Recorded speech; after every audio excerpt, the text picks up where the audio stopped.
Bonjour à tous. Bon, on est toujours dans la vidéo séquence vidéo de vacances et j'ai été interpellé par un fait d'actualité aujourd'hui. La mise en application du pass sanitaire, au-delà des considérations politiques, du vote de l'Assemblée constitutionnelle, de toutes ces choses-là, bon, moi j'en parle pas parce que c'est pas mon domaine. Moi, je suis plus axé économie, comme ceux qui me suivent ont pu s'en rendre compte. Et donc, ce qui m'a interpellé aujourd'hui, c'est la mise en place du pass sanitaire dans les trains, dans les TGV, trains grande vitesse, et les intercités.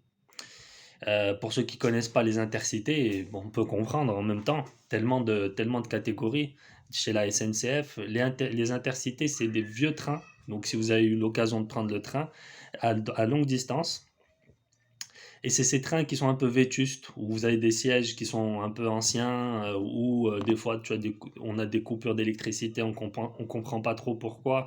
Voilà, c'est un peu ça en fait. D'ailleurs, si on veut parler d'économie sectorielle, on peut souligner le fait que c'est des trains qui, d'un point de vue rentabilité, bah, ils coûtent très cher, leur entretien, par rapport aux services qui sont proposés par ces trains. Et donc il y a un gros débat autour de ça. On ferme la parenthèse, c'est pas ça vraiment le débat c'est pas ça l'objet de cette vidéo. Cette vidéo c'est pour expliquer le fait que le pass sanitaire ou la restriction ne concerne pas, par contre, les TER, les trains express régionaux. Donc c'est-à-dire les trains de région, c'est des trains qui eux à contrario sont bien entretenus. C'est ceux que vous prenez dans votre département. Donc en plus, donc ces trains-là, ils ne sont pas concernés par le pass sanitaire, tout comme les bus, les cars, les bus de ville, quoi. Et puis on peut aussi parler du covoiturage qui n'est pas concerné.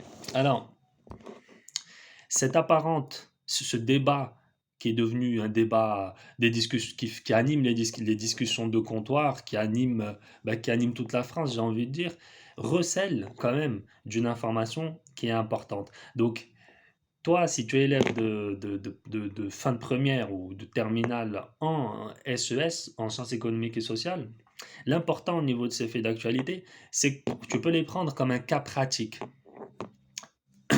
Donc souvent, on a remarqué depuis tout petit, depuis le CP, le CE1, quand on veut nous faire résoudre un problème, voilà, on scénarise un petit peu, on donne des prénoms, des situations pour donner vie. Et ça, c'est des aides, ça aide le cerveau à visualiser, à se mettre en situation, etc. Le but de ces focus-là sur des faits d'actualité, c'est ça.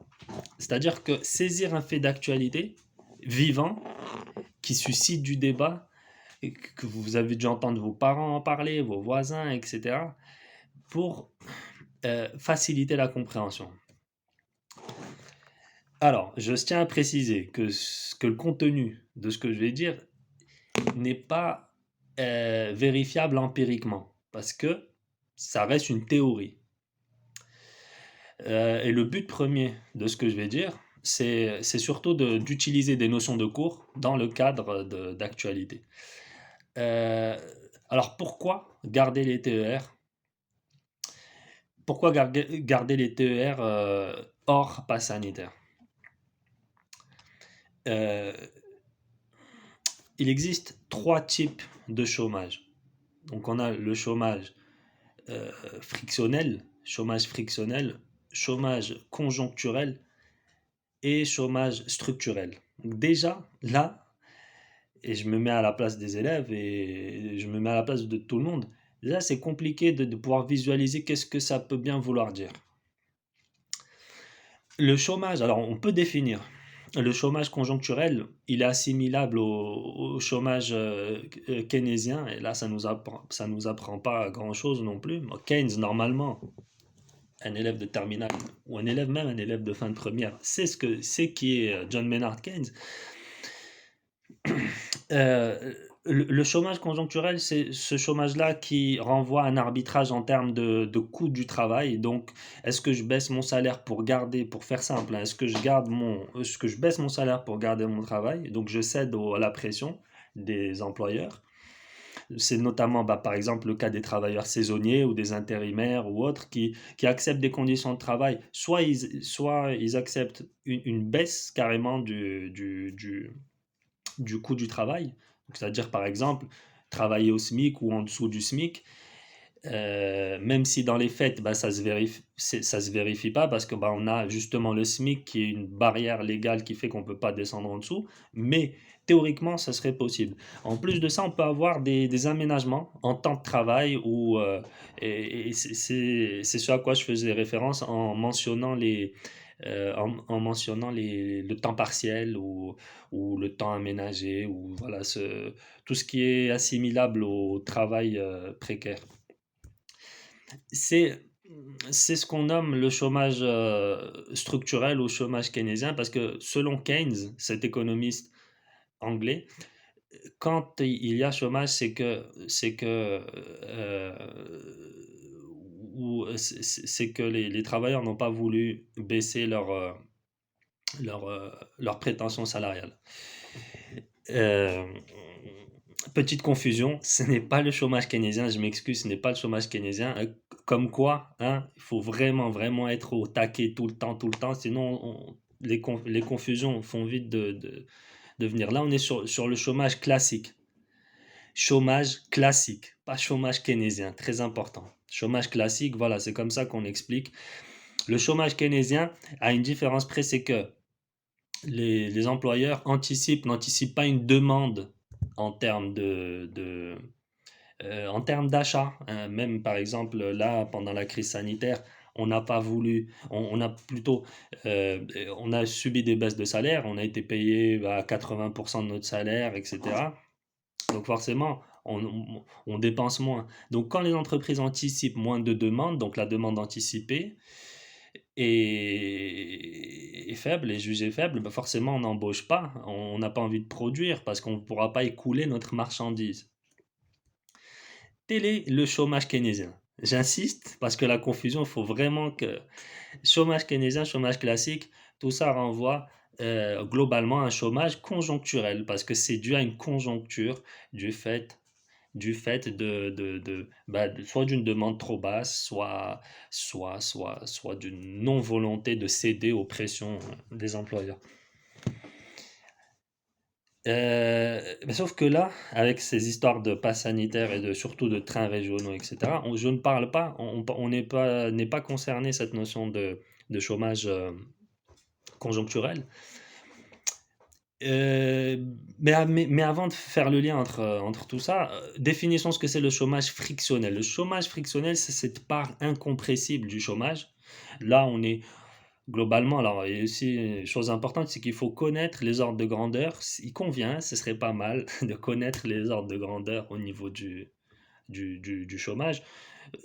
Voilà, on tourne autour du 8, 9, 10% globalement au niveau de la zone euro de taux de chômage. Et on a une part incompressible, 2% ou 3% de taux de chômage qui ne disparaît jamais. Incompressible, c'est ce qu'on appelle le taux de chômage frictionnel. Et ce taux de chômage frictionnel, il est, euh, comment peut-on le définir de manière pratique? C'est le fait que les demandeurs d'emploi n'ont pas une flexibilité à toute épreuve. C'est-à-dire, je suis à l'extrême sud de la France, ou je suis en Corse, soyons fous, et je trouve l'offre d'emploi de mes rêves dans les Hauts-de-France, ou bien en Normandie, ou je ne sais où, ou en Bourgogne. C'est-à-dire que je dois laisser tomber ma petite copine, si, si j'en ai une, mes parents, mes amis, qui vont pas me suivre. Donc tout ce qui est attache familiale, tout ce qui est voilà, tout ce qui entrave à à la flexibilité et à la réallocation des demandeurs d'emploi à l'endroit où on a besoin d'eux. C'est ce qui est appelé euh, chômage, euh, chômage frictionnel. Alors, quel est le lien? Alors, excusez-moi, j'arrange un petit peu la lumière. Quel est le lien entre le chômage frictionnel? Hop, je m'excuse. On arrange ça rapidement. Voilà. Quel est le lien entre chômage frictionnel et, et ce choix, je ne sais pas si on peut dire un choix, qui a été fait par le gouvernement de d'épargner les TER? Et c'est là où on va essayer, en tout cas, de faire de la théorie. C'est que les salariés ne peuvent pas parcourir de très grandes distances pour trouver le travail de leur rêve. Mais par contre, on peut penser que quand même, on est à même de se déplacer, par exemple, faire la navette, comme on dit, c'est-à-dire parcourir 100, 150 km. Et moi, je l'ai fait et j'ai vu le nombre de personnes qui le faisaient pendant que je le faisais, qui prennent le train, faire un petit Lyon-Grenoble ou faire un Lyon-Clermont ou bien dans la région Île-de-France, on peut même imaginer faire Paris-Le Havre ou bien Paris-Lille ou bien même carrément loger quelque part et rentrer le week-end. Ça, par contre, ça se fait. On peut se demander, le fait qu'on épargne les TER, est-ce que ce n'est pas une volonté politique ou une manœuvre politicienne? Allez, on va se mouiller un petit peu pour justement essayer de réduire cette part incompressible euh, du chômage. Alors, si on veut faire un petit peu de non, non pas de géopolitique, mais de politique, on est, euh, on est à quelques mois des nouvelles élections présidentielles et on sait très bien que les chiffres du chômage, bah, enfin, déjà, on les analyse à chaque fin de mois. Hein, le Pôle emploi, il sort ses chiffres et puis voilà, c'est un rendez-vous immanquable, très important. Donc, un président est jugé sur sa capacité à résorber ou pas le chômage.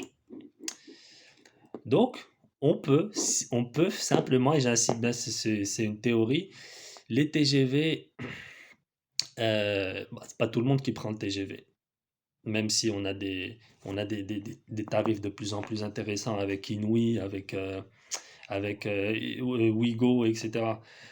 Mais les gens, quand ils ont besoin de trouver un job et qu'ils sont coincés dans leur petit patelin, ils ne se déplacent pas 500 km. Ils se déplacent, comme on l'a dit, dans un périmètre allez, de 100, 150 km, mais pas plus. Donc le fait de conserver tous les transports régionaux, de ne pas les soumettre au pass sanitaire, on peut se dire que c'est peut-être qu'à peut-être un moment dans la prise de décision, on a, et après ça, c'est du gagnant-gagnant, c'est du plus-plus. On a pensé aux gens, bien sûr, à ceux qui ont du travail ou ceux qui n'en ont pas, à ce qu'ils puissent en trouver. Oui, mais on peut aussi se dire que le président ou le président de la région ou bien le maire ou je ne sais pas, par en concertation avec les autorités, on se sont dit il faut qu'on maintienne l'emploi.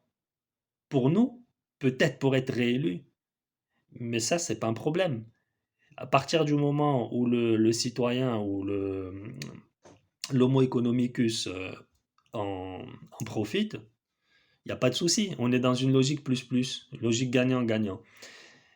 Voilà, c'est une théorie, donc ça reste une théorie. Donc le chômage frictionnel, le lien entre chômage frictionnel et cette histoire de passe sanitaire, c'est que le fait que les transports régionaux, les courtes distances ne soient pas tapés de plein fouet par cette question de passe sanitaire, on peut s'avancer et dire que c'est bénéfique pour le chômage, la part incompressible du chômage, que ça peut aider, que logiquement, d'un point de vue mécanique, ça peut aider le fait de résorber le chômage via le chômage frictionnel. Et puis la troisième partie, je finirai là-dessus, le chômage conjoncturel. Chômage conjoncturel, structurel, structurel, comme son nom l'indique. Donc si on s'intéresse à la racine de l'adjectif structurel, on a la racine structure, et qui dit structure dit infrastructure, voilà, c'est un chômage qui est beaucoup plus profond, qui est lié aux institutions, qui est lié au secteur en vogue. On assiste actuellement à une volonté de, de redonner une impulsion à l'industrie en Europe, notamment en France. On s'est rendu compte que on avait complètement perdu notre souveraineté industrielle. Et voilà, cette volonté de repartir dans l'acier, repartir dans voilà, la sidérurgie, mais aussi dans tout ce qui est lié au développement durable, avec notamment l'hydrogène et l'hydrogène vert, voilà, tout ça, pour ne plus devoir avoir à dépendre de l'extérieur. Et on l'a vu il n'y a pas longtemps avec les masques, où on n'était pas capable de faire des masques.